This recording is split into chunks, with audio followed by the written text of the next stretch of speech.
Hey, church family, it's so good to be with you here midweek. We pray that you're safe and you're healthy. Hopefully you are staying in and just being there with family. Do want to ask you, please take precautions.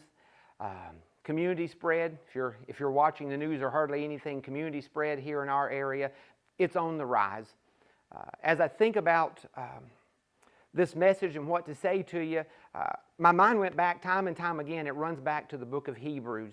And the Hebrew writer just encourages us to hold to the hope that we profess.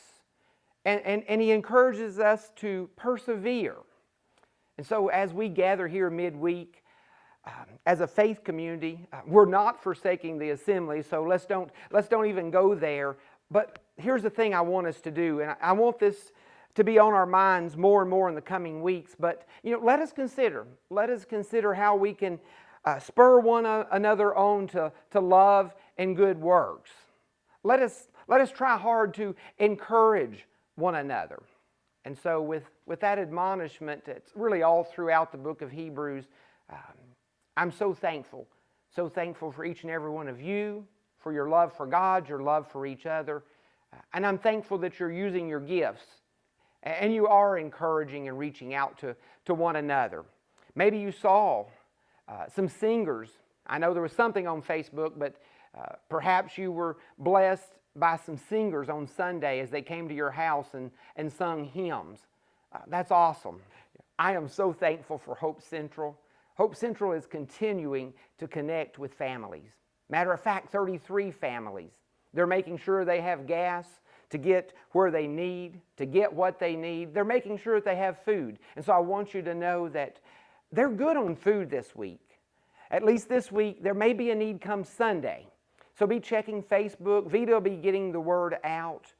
But there's just so many great things going on in that community as they serve and love on one another. I'm also thankful for the Bible study that we'll be having tonight, and that'll be at 6:30. It'll be a Zoom format. And so you can just check out the Facebook. There will be a link there that'll take you right into this Bible study.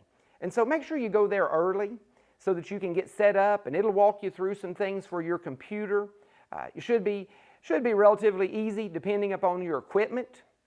And then also I want to ask you to be praying and be looking for Sunday morning Bible study at 9:30 with John Roberts. That'll be continuing with the book of Acts. And then of course, Sunday morning at 10:30, that's where you'll find our message there on Facebook and a communion talk for this Sunday. And I just want to conclude our talk today with just a few words, maybe point you back to the Psalms. And I want you to think about Psalms 27. And it's a psalm of David. And I just love the heart of David here. I love his faith and his confidence. And as you look at this psalm, we really, truthfully, we don't know the context. We don't know the context or the occasion of which David penned these words. Maybe he was just getting older, or perhaps he had taken the throne. But whatever's going on there's some turmoil going on. Maybe he took the throne in the midst of trouble and hardship. But it doesn't stop his faith in God. Matter of fact, he says that the Lord is my light and my salvation. Whom shall I fear? The Lord is the stronghold of my life. Of whom shall I be afraid? Though evil men advance against me and devour my flesh, when my enemies and my foes attack me, they'll stumble. I mean, here's a man that's facing some hard times, has been going through some sticky situations, but yet he has confidence and he has courage that God is with him.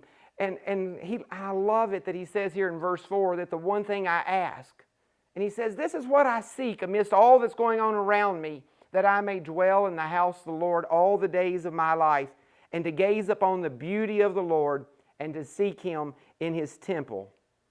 He says, for in the days of trouble, He will keep me safe in His dwelling. He'll hide me in the shelter of His tabernacle. He will set me high up on a rock. It says, and then my head will be exalted above my enemies who surround me.